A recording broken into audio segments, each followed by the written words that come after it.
في المرات الماضية تعلمنا كيف نزين المقص، وهاي المرة رح نتعلم كيف نصنع هاي الأشكال الصغيرة. هاي الأشكال ممكن نزين فيها بوكسات الخياطة. تابعونا.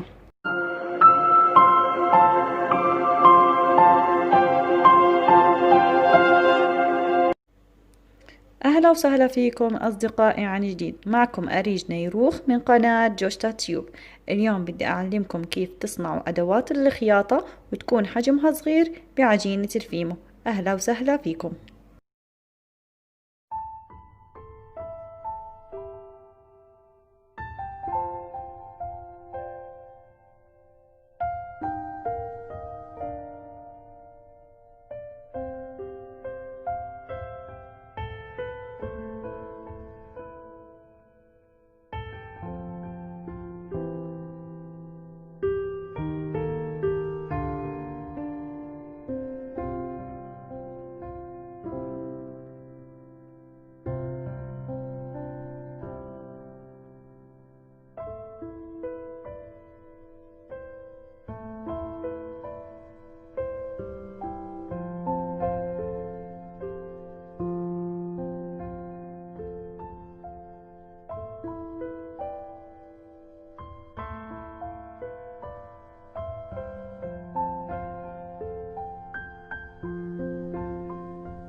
إذا حبيتوا أعمالي تابعوني على صفحتي على الفيسبوك صمم كوبك على كيفك، الرابط موجود بوصف الفيديو.